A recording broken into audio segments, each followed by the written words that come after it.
बच्चों, most welcome to Dev classes. Dear students, good morning everyone. हाँ तो बच्चों, आज आपका टॉपिक जो चल रहा है, जो आपका थर्ड लेक्चर है, देखो बेटा डिटरमिनेंट का। तो आप पहले 2 लेक्चर पढ़ चुके हैं डिटरमिनेंट में। आज थर्ड लेक्चर में आप कुछ क्वेश्चन लगाते हैं हम डिटरमिनेंट के।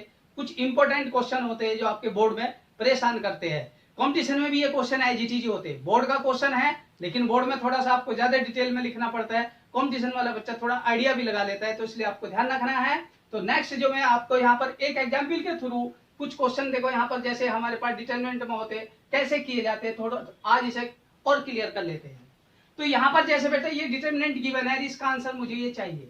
ध्यान देना, ये डिटरमिनेंट आपको गिवन है। फर्स्ट रो में 1 + a 1 1 1 1 + b 1 और 1 1 1 + c। और बेटा आंसर इस टाइप का चाहिए, a b c 1 + 1/a 1/b 1/c। जो आंसर होता है उसको दिमाग में रख करके हमें कहीं ना कहीं फोकस करना होता है, तब जाकर के क्वेश्चन हो पाते हैं। और ये कहलाते हैं solve the determinant without expansion. Solve the determinant without expansion या by using the properties of determinant. Clear है बेटा? यहाँ पर बात करते हैं हम इसे डायरेक्ट एक्सपेंड नहीं करेंगे, क्योंकि ऐसा आंसर लाने में दिक्कत आएगी। तो आपको करना क्या है, देखिए यहाँ पर कहीं भी 1/a 1/b 1/c नहीं दिखाई दिया। होता क्या है, यहाँ पर हम a कॉमन ले लेते हैं फ्रॉम R1, b कॉमन ले लेते हैं फ्रॉम R2 और c कॉमन ले लेता हूं फ्रॉम R3। कैसे? a b c। तो ये 1/a + 1 बन जाएगा। यहां 1/a बनेगा। क्लियर है बेटा? जब मैं इसमें से a कॉमन लूंगा तो ये आंसर आएगा। क्लियर? इसमें से b कॉमन लूंगा तो यहाँ 1/b 1/b + 1 1/b। इसी तरह 1/c 1/c + 1।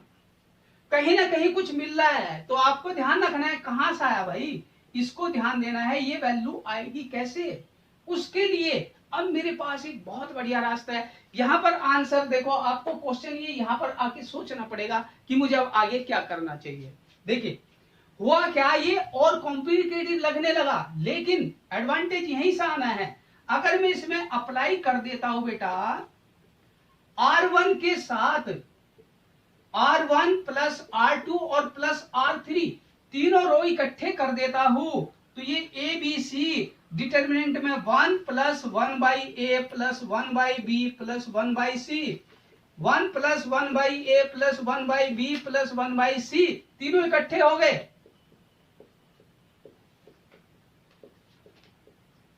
शायद किसी को कोई डाउट नहीं होना चाहिए।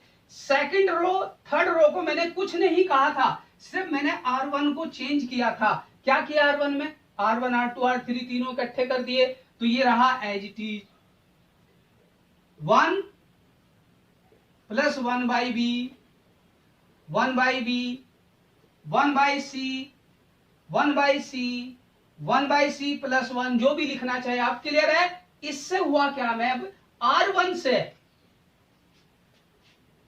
इसको लिखेंगे a b c और बेटा 1 + के 1/a + 1/b + 1/c, और साथ साथ में कॉमन आने के बाद ऊपर तो 1 1 1 1 ही बचेगा।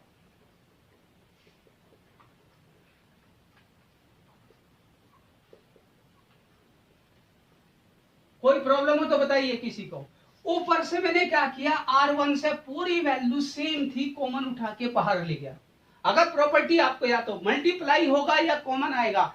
किसी एक सिंगल रो से कोई भी नंबर कॉमन आ सकता है, दूसरी रो से कोई दूसरा आ सकता है, तीसरी रो से तीसरा कॉमन आ सकता है। तो यहां से हुआ क्या, अगर हम बात करें तो ये 3 1 आ गए बेटा, 3 1। तो यहां पर फिर अप्लाई करना पड़ेगा। क्या आपके पास C3 को मैं लिख सकता हूं C3 - C1, और C2 को भी लिख सकता हूं C2 - C1। क्यों किया? इसको 0 बनाना है मुझे। जब तीनों 1 आ गए, तीनों 1 है फर्स्ट रो में, तो इसे 0 बनाने में फायदा है बेटा। बहुत से पहले एलिमेंट को 0 बनाते, गलत है, कोई फायदा नहीं होता उससे। आपको फर्स्ट एलिमेंट 0 बनाने से क्या मतलब है? बनाओ तो आगे के बनाइए यार, ज्यादा बेहतर होगा। तो आप इसको क्या करेंगे बेटा, आपके पास a b c 1 + 1/a 1/b और 1/c ये तो था ही, ये नंबर रहेगा एज इट इज। हमने फर्स्ट कॉलम को कुछ नहीं कहा, फर्स्ट कॉलम की हेल्प लिया था। तो 1, ये तो बन गया 0, दिस माइनस दिस 1 आएगा, दिस माइनस दिस देखो यहां पर क्या हो जाएगा, 0 हो जाएगा। सेकंड कॉलम को अगर आप देख रहे हैं तो फर्स्ट कॉलम उसमें से माइनस कीजिए, इसी तरह से ये क्या हो गया, 0 हो गया, दिस माइनस दिस ये क्या देगा 0, दिस माइनस दिस क्या देगा 1, ये आपके पास डिटरमिनेंट बची। अब ये डिटरमिनेंट आपकी आसान हो गई, क्योंकि बेटा इसके अंदर फर्स्ट रो के अंदर 2 एलिमेंट 0 आ गए।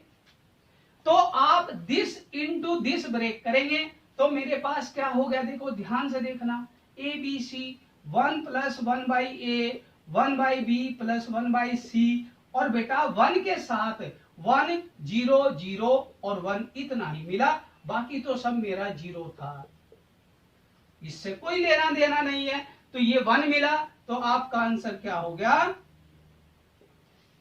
जो मेरे को चाहिए था, इंटू 1। तो बेटा आप इसको लिख सकते ए बी सी अंदर कैलकुलेट करके। तो देखो ये सब आंसर सेम आ रहे कि नहीं, तो आपको ध्यान रखना है क्या करना है। पहले क्या किया हमने, तीनों रो से अलग अलग ए बी सी कॉमन लिए, उसके बाद कुछ मुझे लगा कि इस तरह का बन सकता है, बनाने के लिए क्या क्या सारे रो एक जगह इकट्ठे किए, उसमें से वो सारे एलिमेंट कॉमन आया, जहां पर 1 1 दिखाई देंगे उन 1 1 में से 2 1 आपने 0 बनाए। 0 बनाने के लिए फिर आपको क्या करना है, प्रॉपर्टी अप्लाई करनी है, इसे हम ऑपरेशन कहते हैं, कॉलम ऑपरेशन लगा करके मुझे 2 0 मिल जाएंगे। डिटरमिनेंट को एक्सपेंड किया, इसे कहा जाता है by the using of property expand the determinant. Clear है बेटा, इसलिए आप इस एग्जाम्पल को यहाँ पर नोट कर सकते हैं, बहुत ही अच्छा एग्जाम्पल है, तो इसे आप बढ़िया से नोट कीजिए। फिर एक देखो बहुत अच्छा सा एग्जाम्पल और देते हैं। तो बच्चों देखिए नेक्स्ट एक क्वेश्चन देखना, बहुत ही बढ़िया क्वेश्चन है बेटा।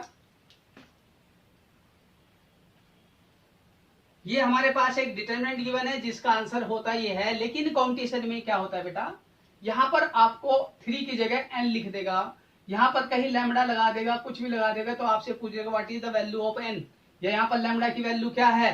तो होता क्या है, कॉम्पिटिशन में क्या होता है, वही सेम क्वेश्चन किसी न किसी तरह से आपको कुछ न कुछ चेंज करके देने की कोशिश की जाती है। तो आप ध्यान दें, स्टैंडर्ड क्वेश्चन होते हैं, कोई ऐसा डिफरेंट नहीं है इनके अंदर। तो देखिए यहाँ पर क्या है, क्या स्टैंडर्ड है इसके अंदर, फर्स्ट रो के अंदर ए देखो प्रायोरिटी पे है, सेकंड में बी प्रायोरिटी पे है, थर्ड में सी प्रायोरिटी पे बैठा हुआ है। यहाँ पर देखो 2a इसमें क्या 2b मिलेगा, यहाँ पर क्या मिलेगा 2c। कॉलम वाला जो एलिमेंट है उसमें ए पॉजिटिव बी पॉजिटिव सी पॉजिटिव अगर बात करें तो हम इस तरह से एक्स वाई जेड में भी लिख सकते हैं इसको, सेम क्वेश्चन को। यही क्वेश्चन ए की जगह एक्स, बी की जगह वाई और सी की जगह जेड लिख दिया जाए तो ये क्वेश्चन ऐसे ही है सेम, कोई फर्क नहीं पड़ा। तो इसलिए ध्यान रखना है, इसका आंसर कभी चेंज नहीं होगा। तो याद रखो, अगर आपको ये डायरेक्ट यहाँ ब्लैंक में भी दिया हो तब भी आपको आंसर रटा होना चाहिए ए प्लस बी प्लस सी का होल क्यूब। तो कहीं ना कहीं आपकी प्रैक्टिस कॉम्पिटिशन में बेटा डायरेक्ट क्वेश्चन देती है, इसलिए ध्यान रखना है, क्योंकि बोर्ड के क्वेश्चन होते हैं, बोर्ड का चैप्टर है, अगर हमारा बेसिक अच्छा नहीं है तो कॉम्पिटिशन वाले अच्छे नहीं बच्चे कहलाते। क्लियर है। तो देखिए यहाँ पर क्या है, इसको करने के लिए अगर मैं बात करता हूं, देखो इसको कॉलम वाइज अगर मैं ऐड करता हूं तो ये 5a देगा, ये मिला करके 5b देगा, मिला के 5c देगा, मुझे कोई बेनिफिट नहीं मिल रहा है। इसलिए मैंने यहां पर अप्लाई करता हूं बेटा, यहां ध्यान से देखना, R1 के साथ R1 plus R2 plus R3 मैं सारे R इकट्ठे करता हूं। कैसे, यहां पर क्या होगा, ये जब यहां जाके मिल जाएगा, ये यहां पर जाकर के मिलेगा, तो आपको मिलेगा क्या, A प्लस बी प्लस सी। देखिए आप ध्यान से, ये तीनों नंबर यहां पर इकट्ठे कीजिए तब भी यहां A प्लस बी प्लस सी पूरा फाइनल मिलेगा, कोई प्रॉब्लम नहीं है। बाकी 2 रो को मैंने कुछ नहीं कहा,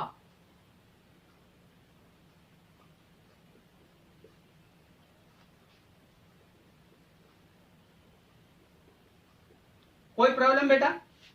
इससे क्या हुआ, फर्स्ट रो में सेम एलिमेंट है, बाहर कीजिए उसे कॉमन 1 1 1। बाकी क्या है वो आपको टेंशन नहीं होनी चाहिए।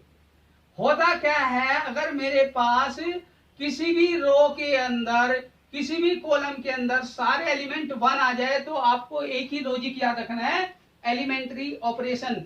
एलिमेंट्री ऑपरेशन में मैं इसे 0 बनाना चाहूंगा किसी भी तरह से, और वो 0 बनाना किसकी वजह से, R1 या C1 की हेल्प से, सॉरी, तो यहां क्या लिखूंगा बेटा, अप्लाई क्या करना है मुझे, C2 के साथ C2 minus C1 and C3 के साथ भी C3 माइनस C1। तो हुआ क्या, लेफ्ट हैंड साइड में जो हमारे पास बाहर वैल्यू बैठी है वो तो a प्लस बी प्लस सी बैठा हुआ है, ये 1 2b 2c, मैंने C1 को कुछ नहीं कहा था, C1 की हेल्प लिया था C2 में, तो ये बन गया 0। दिस वन माइनस करूंगा, ये माइनस होने से b में से 2b जाएगा, तो minus times of a plus B plus C, और दिस माइनस दिस 0 हो गया, दिस माइनस दिस 0 हो गया, और दिस माइनस दिस भी बेटा 0, और दिस माइनस दिस करूंगा minus times of a plus B plus C. अगर आपको कोई डाउट ना हो तो एक बार ध्यान से देखो, आप इस नंबर को फर्स्ट कॉलम को सेकंड रो में कॉलम में जाके माइनस करेंगे, फर्स्ट कॉलम को थर्ड कॉलम में माइनस करेंगे, तो आपका फाइनल रिजल्ट ये होगा, फर्स्ट कॉलम में कोई चेंज नहीं हुआ। क्लियर है? अब हुआ क्या, इस फर्स्ट रो के रेस्पेक्ट में अगर आप इसे ब्रेक कर देते हैं तो ये सब खत्म, इतना ही आंसर आएगा, दिस इंटू दिस और दिस इंटू दिस। तो आपको पता है ये नंबर आपस में मल्टीप्लाई करके क्या देंगे बेटा, पॉजिटिव नंबर देंगे। क्लियर है? This into this positive minus this, तो वो बन गया क्या, सिंपल सा आप आंसर लिखेंगे a प्लस बी प्लस सी का होल क्यूब, आंसर आ गया। कोई प्रॉब्लम? तो ये क्वेश्चन इस तरह से आपका आसान क्वेश्चन होता है, कोई इसमें गड़बड़ वाली बात नहीं, बिल्कुल साफ सुथरा क्लियर है। अगर आप देखेंगे तो कोई टेंशन वाला इसमें पार्ट नहीं था। तो इस क्वेश्चन को आप नोट कीजिए। इसी के साथ मैं आपको एक नया क्वेश्चन और दे देता हूं, जैसे हमारे पास क्या है, x plus Y plus 2z, इस तरह से बेटा आपके पास मिल जाएगा। और यहां पर क्या मिलेगा आपको, x और ये y, यहां पर क्या मिलेगा बेटा हमारे पास इसी तरह से, ये यहां पर क्या होगा x, और इसे कहेंगे x प्लस 2y प्लस के z, और इसे कहेंगे हम z। क्लियर है? तो इस तरह से मेरे पास कुछ भी वैल्यू हो सकती है, यहां गड़बड़ है थोड़ा सा।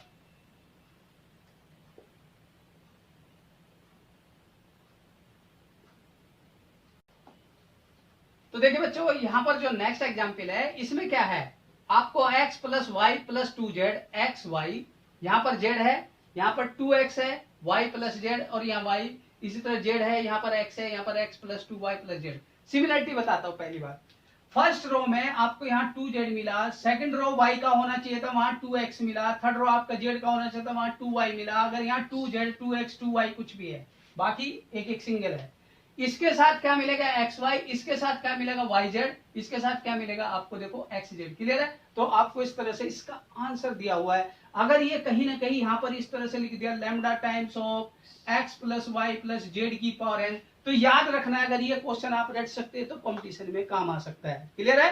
तो आपको लैम्डा भी पता होना चाहिए, n भी पता होना चाहिए। तो कैसे होगा, सिंपल सी बात है, लेकिन कभी कभी कोई इधर से स्क्वायर करना चाहे तो गलत हो जाएगा। इसमें हमने देखो R1 R2 R3 तीनों ऐड किए थे। क्यों? अगर आप कॉलम ऐड करेंगे तो यहाँ आंसर नहीं बन रहा है, इसमें रो ऐड करता हूं तो गड़बड़ हो जा रहा है, तो यहाँ पर कॉलम अप्लाई करना पड़ेगा। देखिए अप्लाई अगर हम करते हैं बेटा, यहाँ C1 के साथ C1 plus C2 plus C3, कैसे, ये 2x हो जाएगा, ये 2y हो जाएगा, तो आपको देगा क्या, 2 times of x plus Y plus z. ये सब इकट्ठे होकर के 2 times of x plus Y plus z, 2 times of x plus Y plus z, और ये रहेगा कॉलम एज इट इज।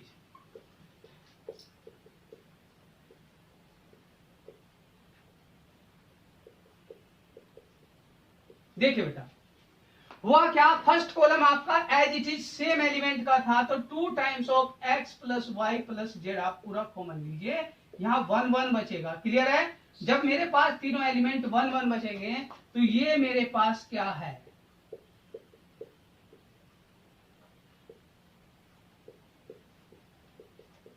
तो बेटा ध्यान से देखो। क्लियर है? इसमें हुआ क्या, अगर तीनों एलिमेंट 1 1 आ गए तो मैं इन दो को 0 बनाने की कोशिश करूंगा। बेटा फर्स्ट एलिमेंट को 0 ना बनाए तो ज्यादा बेहतर है, मेरा स्टाइल यही ध्यान रखना, हम फर्स्ट एलिमेंट को 0 ना बना करके दूसरों को 0 बनाएंगे तो ज्यादा बेहतर होता है। क्लियर है? फर्स्ट एलिमेंट 0 होगा तो बेकार सा लगता है थोड़ा सा, तो आपको ध्यान दें। तो ये क्या होगा, 2 times of x plus Y plus z. First का हम यूज कर लेते हैं बेटा, यहां पर क्या होगा, R1 के साथ R1 सॉरी R2 के साथ R2 minus R1 and R3 के साथ भी R3 माइनस के R1, माइनस मैंने R1 को किया है तो R1 दोनों में ले जाना चाहिए आपको, ये नहीं कि R2 में से R1 किया R3 में से R2 कर दिया, ये गलत हो जाएगा तो फिर गड़बड़ है। प्रॉपर्टी का ध्यान देना है, प्रॉपर्टी कैसे यूज की जाती है। तो ये x ये y, ये माइनस होके 0 हो गया, क्लियर है। ये माइनस होगा तो यहाँ x plus Y plus z बचा, ये माइनस होगा तो 0, दिस माइनस दिस करूंगा 0, दिस माइनस दिस करूंगा 0 और दिस माइनस दिस करूंगा तो x plus Y plus Z ही बचा, क्लियर है। आपको सिंपल सी तरीके से याद आ रहा है तो ये मुझे इधर को ब्रेक करना पड़ेगा, दिस इंटू दिस और दिस इंटू दिस, क्लियर है। तो ये क्या होगा x plus Y plus z का होल स्क्वायर बन गया। तो यहां मिलकर के फाइनली क्या मिलेगा, क्यों, तो आपको ध्यान रखना है अगर आपको प्रॉपर्टी यूज करनी आती कोई भी क्वेश्चन आपको परेशान नहीं करेगा। देखो सारे एक जैसे होते हैं, अप्लाई करना है मुझे, अगर 1 1 बन सकता है तो 1 1 के बाद तो आपका क्वेश्चन फाइनल हो जाता है कि 2 0 बनाने, फिर सोल्व कर देंगे, आसान क्वेश्चन आ जाएगा, क्लियर है। तो याद रखें प्रॉपर्टी कैसे अप्लाई करनी है। तो दोनों क्वेश्चन एक जैसे है, बहुत ही सिमिलर है, दोनों अच्छे क्वेश्चन कहलाते हैं। तो कंपटीशन में भी इन बातों को ध्यान रखें कि कहीं भी थोड़ा सा चेंज होके आ सकता है, तो आप दोनों क्वेश्चनों को नोट कीजिए। मैं थर्ड क्वेश्चन इसके बाद बहुत बढ़िया कराता हूं इसके साथ। हाँ तो बच्चों देखो आपके लिए एक नया एग्जाम्पल फिर देखिए ध्यान से, डिटर्मिनेंट को सोल्व कैसे करते हैं, प्रॉपर्टी का यूज कैसे करते हैं। यहाँ पर एक डिटर्मिनेंट गिवन है जिसका आंसर मुझे चाहिए 1 माइनस एक्स क्यूब का whole square, 1 minus x cube का होल स्क्वायर। एक छोटी सी प्रॉपर्टी आती है उसका भी ध्यान देना है यहाँ पर, ठीक है ना। तो ये क्वेश्चन क्या कह रहा है, ये आपको डिटर्मिनेंट गिवन है, आंसर चाहिए दिस वन। लेकिन मुझे क्या ध्यान दिखाई दे रहा है यहाँ पर बेटा, अगर मैं तीनों रो को इकट्ठा कर देता हूं एक एलिमेंट सेम आ जाएगा, 1 प्लस एक्स स्क्वायर, या फिर तीनों कॉलम को इकट्ठा कर देता हूं तब भी ऐसी कोई बात आएगी, क्लियर है। तो हमारे पास क्या है, मैं अप्लाई कर सकता हूं बेटा यहां पर R1 के साथ R1 plus R2 plus R3, और ये भी कर सकते थे आप, कहीं ना कहीं बेनिफिट मिलेगा। तो ये मेरे पास अप्लाई करने के बाद यहां पर क्या बन गया, 1 plus x square, 1 plus x square, 1 plus x square. इससे नहीं आ, ये इससे है, तभी आप इसके लिए भी यही लिख दो। कॉलम वाले के लिए तीनों एलिमेंट यहां जाएंगे, second row as it is रहा, कोई प्रॉब्लम नहीं बेटा, क्लियर है। क्योंकि मैंने फर्स्ट रो के साथ चेंज किया है और फर्स्ट रो में तीनों रो को इकट्ठा किया तो आपके पास ये वैल्यू निकल करके बाहर आई, कॉमन वैल्यू है तो बाहर लेकर के गया, यहाँ 1 मिला 1 मिला 1 मिला। अब आपको समझ में आ रहा है अगर तीनों एलिमेंट 1 आ जाते हैं तो हम क्या करते हैं, हम इन दो एलिमेंट को 0 बनाना चाहेंगे, दिस वन और दिस वन, क्लियर है। तो आपको सेकंड कॉलम और थर्ड कॉलम के अंदर 0 चाहिए, तो सेकंड कॉलम को 0 चाहिए तो आप अप्लाई क्या करेंगे बेटा, C2 के साथ C2 माइनस के C1 एंड C3 के साथ C3 माइनस के C1। तो आप C3 टेंस टू लिखा करो ऐसे बेटा, C2 इस तरह से, तो आपको समझ में आ जाएगा कि क्या स्टाइल है इसका। तो ये क्या कह रहा है, ये रहेगा एज इट इज और ये भी एज इट इज, और ये नंबर यहां -0, दिस माइनस दिस 1 माइनस के x square, this minus this x square minus x, ये 0, और this minus this x minus x square, और दिस माइनस दिस 1 माइनस के एक्स। तो बेटा ये वैल्यू आ गई, कोई प्रॉब्लम नहीं। तो यहां से क्या हुआ, फर्स्ट रो के साथ अगर मैं एक्सपेंड करता हूं तो आसान है मेरे लिए। तो ये बन गया क्या हमारे पास 1 प्लस एक्स स्क्वायर, और बेटा 1 के साथ मिला क्या आपको 1 minus x square, x minus x square, x square minus x और 1 माइनस एक्स, और बाकी सब 0 हो गया, बाकी सब 0 खत्म। तो इतना ही लिखा है मैंने, क्लियर है। अब बहुत से बच्चे इसको डायरेक्ट मल्टीप्लाई करने लग जाते हैं, मैं कहता हूं नहीं, मैक्सिमम कैलकुलेशन आपको ऐसी करनी है कि जिससे कि आपको ज्यादा कैलकुलेशन ना करनी पड़े। देखिए यहां से 1 माइनस एक्स कॉमन लीजिए, 1 माइनस एक्स आ रहा है, तो 1 प्लस एक्स स्क्वायर, तो आप इसे लिख सकते हैं 1 माइनस एक्स और 1 प्लस एक्स। इसमें से x कॉमन लो 1 माइनस एक्स आ गया, यहां से माइनस एक्स कॉमन लो 1 माइनस एक्स बन जाएगा। और बेटा यहां भी 1 माइनस एक्स है, क्लियर है, कोई प्रॉब्लम नहीं है। 1 माइनस एक्स फर्स्ट रो से आया, तो 1 माइनस एक्स ही आपके पास सेकंड रो से भी मिल रहा है, इसलिए मैंने दो अलग अलग लिखे बेटा। 1 प्लस एक्स स्क्वायर आपके पास था, तो यहाँ 1 प्लस एक्स, यहाँ एक्स, यहाँ माइनस एक्स और यहाँ 1, कोई प्रॉब्लम नहीं है। This into this minus this into this, तो ये 1 माइनस एक्स का whole square 1 plus x square था, तो आपके पास 1 प्लस के एक्स स्क्वायर हो गया, क्योंकि दिस इंटू दिस गया है कि नहीं है। This into this positive, this into this negative करूंगा प्लस हो जाएगा, ये फैक्टर सेम हो गया। तो आपके पास 1 माइनस एक्स का whole square 1 plus x square का भी होल स्क्वायर, कोई प्रॉब्लम नहीं है। यहां से एक छोटी सी मिस्टेक बच्चे कर देते हैं, तो उस बात को आप भी थोड़ा समझ लीजिए क्या है वो। ये होल स्क्वायर बाहर किया, और बेटा ये a minus b a square plus a B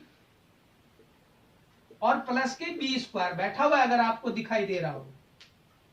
वैसा कहते हैं हम a माइनस बी का होल क्यूब, ए क्यूब माइनस बी क्यूब का होल स्क्वायर, सॉरी ये ए क्यूब माइनस बी क्यूब बन गया, क्लियर है।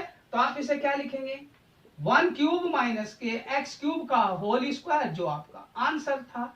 अगर कोई दिक्कत ना हो तो यही आंसर होगा। तो याद रखे कुछ नहीं है, बहुत सिंपल सा वे है। अगर आप उसे कॉलम से सॉल्व करें या रो से सॉल्व करें, पहला स्टेप किसी भी क्वेश्चन का फर्स्ट स्टेप इंपॉर्टेंट है, वो क्या अप्लाई करते हो। तो आप इस क्वेश्चन को इस तरह से कर सकते हैं, बहुत अच्छा एग्जाम्पल है। तो आपको करना क्या है, यहां पर मिस्टेक बच्चों से हो जाती है, इसलिए मैं आपको बता देता हूं। ये पार्ट पर आकर के बच्चे सोचते हैं आंसर मैच नहीं कर, भाई सिंपल सी बात है, a माइनस बी या into a plus b, a b plus b square अगर आपके पास होगा तो उसे आप समझ सकते हैं ए क्यू माइनस बी क्यू का फॉर्मूला है, तो वो आप अप्लाई करना है, बस इतना सा आपके अंदर। इस क्वेश्चन को नोट कीजिए, फिर आपको एक अच्छा सा क्वेश्चन देते हैं। हाँ तो बच्चों देखो, आपके लिए कुछ ये क्वेश्चन है। जैसे पहला क्वेश्चन कह रहा है आपको, which of the following is correct, determinant is a square matrix. अगर हमारा पहला लेक्चर याद है तो बेटा ऐसे क्वेश्चन आपको परेशान नहीं कर सकते। Determinant is a number associate to a matrix, determinant एक नंबर है associate to a matrix. Third क्या कह रहा है, determinant is a number associate to a square matrix. किससा होता है वो नंबर, किससा होगा, स्क्वायर मैट्रिक्स का। स्क्वायर मैट्रिक्स को जब हम सोल्व करते हैं तो एक नंबर निकल के आता है, उसे कहा जाता है determinant is a number associated to a square matrix. इसलिए आपका ऑप्शन ये सही है। डिटर्मिनेंट को स्क्वायर मैट्रिक्स को नहीं कहते, square matrix not a determinant. हाँ स्क्वायर मैट्रिक्स का डिटर्मिनेंट फाइंड किया जाता है, रेक्टेंगुलर मैट्रिक्स का डिटर्मिनेंट फाइंड नहीं करते, क्लियर है। दूसरी बात, डिटर्मिनेंट इज ए नंबर, ठीक है एसोसिएटेड टू, लेकिन ए मैट्रिक्स नहीं, ए मैट्रिक्स नहीं, स्क्वायर मैट्रिक्स स्पेशल मैट्रिक्स है वो, स्क्वायर मैट्रिक्स का ही डिटर्मिनेंट फाइंड किया जाता है। तो determinant is a number, determinant हमेशा एक नंबर होता है, एक वैल्यू होती है, लेकिन वो कहां से फाइंड किया, स्क्वायर मैट्रिक्स से। आपको पूरा स्टेटमेंट याद होना चाहिए। बहुत आसान सा क्वेश्चन है, इसलिए मैंने दिया। कुछ बच्चे गलती करते हैं तो उससे बचना है आपको, ठीक है ना। तो जल्दबाजी में कोई क्वेश्चन ऐसे नहीं लगा देना। हाँ एक अच्छा एग्जाम्पल ये है, A is a square matrix of order 3/3, then K times of A is equal to, बहुत आसान है, डायरेक्ट रटा हुआ होना चाहिए बेटा, बहुत जरूरी है। और बहुत से बच्चों को आता भी होगा, ऐसा नहीं पहले चैप्टर को पढ़ने के बाद पहले एक्सरसाइज को बच्चा बहुत कुछ सीख जाता है। अगर बेटा मेरे पास A है,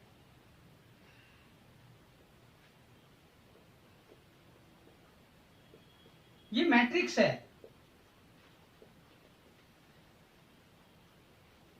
A33, क्लियर है। मैट्रिक्स का रूल अलग होता है, डिटरमिनेंट का थोड़ा रूल अलग होता है। ये 3/3 की मैट्रिक्स है बेटा। अगर आप इसे K से मल्टीप्लाई करोगे तो आपको K टाइम्स ऑफ A जो मिलेगा वो सबके साथ K जाएगा। K times of A11, K times of A12, K times of A13, जबकि डिटरमिनेंट में अलग था, A22, K times of A23, और k times of A31, k times of A32 और k टाइम्स ऑफ A33। तो 3/3 की matrix है ये। इसका अगर डिटर्मिनेंट आप फाइंड करोगे, क्लियर है, डिटर्मिनेंट ए, और अगर मैं k times of this one करता हूं तो वो वैल्यू क्या देगा, k times of A11, k times of A12 और k times of A13, k times of A21, k times of A22 और k टाइम्स ऑफ A23 और बेटा k times of A31, k times of A32 और k times of A33। बात क्या है, determinant की जो प्रॉपर्टी आपने पढ़ी है, कोई भी कांस्टेंट वैल्यू किसी रो के अंदर अगर बैठी है तो हर रो से अलग अलग नंबर कॉमन आ सकता है। फर्स्ट रो से k कॉमन आएगा, सेकंड रो से k कॉमन आएगा, थर्ड रो से k कॉमन आएगा। तो आपको पता है k इंटू के इंटू के क्यूब हो गया, बाकी बचा क्या, वो डिटर्मिनेंट a कहलाएगा।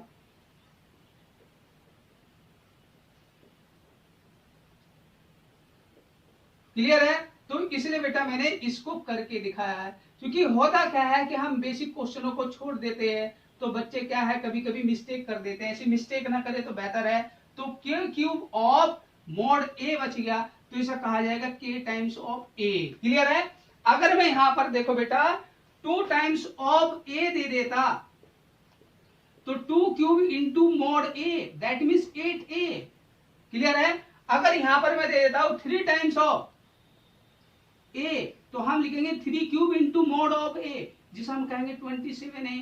तो आपको इस तरह से याद होना चाहिए। तो ये हमारे पास एक बेसिक क्वेश्चन है, तो आप इसे बेसिक के तरीके से याद कीजिए, जहां पर हमारे पास देखो आंसर होगा दिस वन। तो आपको कभी कभी बच्चे इसको भी लगा देते, गलती हो जाती, कभी कभी के कॉमन ले लेंगे, एक ही के समझ लेते। तो इस तरह की गलतियों से बचना है। क्वेश्चन आसान है लेकिन आपको अच्छी तरह से आना चाहिए। तो बेहतर है कि आपका डिटरमिनेंट इस तरह से बहुत अच्छा आपको स्कोर दे सकता है। इसमें कुछ अच्छे स्पेशल क्वेश्चन है कई जो आपको प्रॉब्लम क्रिएट करेंगे, वो स्पेशल होते हैं क्योंकि बोर्ड में क्वेश्चन आता है कभी कभी, तो वो जो है क्वेश्चन आपको ज्यादा घुमाता है। तो बड़ा क्वेश्चन होता है, उसको मैं नेक्स्ट लेक्चर में आपको फिर आगे बताता हूँ। कुछ अच्छे अच्छे जो टिपिकल क्वेश्चन होते हैं वो आपको आगे देखने को मिलेंगे नेक्स्ट लेक्चर में। क्लियर, तो इस बेटा डिटरमिनेंट को यहाँ तक आप पूरी एक्सरसाइज को कंप्लीट करना। कहीं डाउट आएगा तो हम नेक्स्ट लेक्चर में आपको और अच्छे अच्छे एग्जाम्पल, इसमें जो टिपिकल वन है वो एक्सरसाइज मैंने एग्जाम्पल वो मैंने अभी छोड़े हैं, तो आप उनको नेक्स्ट लेक्चर में देखेंगे। तो वो बढ़िया वाले एग्जाम्पल होते हैं जिसमें बोर्ड में मैक्सिमम बच्चे अटकते हैं, क्योंकि वहां पर कई प्रॉपर्टी साथ साथ लगानी होती है। पूरा क्वेश्चन ही बड़ा टिपिकल सा होता है, तो बच्चा क्या करता है वहां पर डाउट में रहता है, कहीं ना कहीं मिस्टेक होती है। इसलिए बोर्ड में क्वेश्चन कभी कभी 6 मार्क्स में आ जाता है, 4 मार्क्स का तो होता नहीं, मैक्सिमम 6 मार्क्स में क्वेश्चन आता है, टिपिकल क्वेश्चन होते हैं। तो आप देखेंगे उस क्वेश्चन को हम नेक्स्ट लेक्चर में डिफाइन करेंगे, क्योंकि इस लेक्चर को आप यहीं तक कंप्लीट कीजिए। बेहतर है कि आप एक्सरसाइज को ट्राई कीजिए और बेटा क्वेश्चनों को रिपीट करना, प्रॉपर्टी लगाना खुद आ जाएगा। बहुत से बच्चे कहते हैं जब प्रॉपर्टी कंफ्यूज होता है कौन सी कहां लगानी, नहीं बेटा, आप एक बार क्वेश्चनों की प्रैक्टिस कीजिए, प्रॉपर्टी लगाना खुद आ जाएगा। क्यों प्रॉपर्टी लगी, कहां पर लगी, किस लिए लगी, आप इसे रटिए नहीं, प्रैक्टिस कीजिए। प्रैक्टिस करके आपको चैप्टर आसान लगेगा। आप इसे एक बार में ऐसे ही नहीं रट सकते, आप ट्राई कीजिए एक बार क्वेश्चनों को, एक बार देखिए उनको कि क्यों लगा है, उस बात को सोचिए, वही बात आपको अपने मन से देख करके लगाना होगा, तब आपका क्वेश्चन अपने आप ऑटोमेटिकली हो जाएगा। तो thanks dear students for watching video. लेकिन याद रखिए बेटा, अगर वीडियो अच्छा लगा तो लाइक जरूर कीजिए, कमेंट कीजिए, शेयर कीजिए, और बेटा इसी वजह से मैं आपके साथ में देखो कहीं ना कहीं बेहतर करने की कोशिश करूंगा। तो बच्चों थैंक्स अगेन।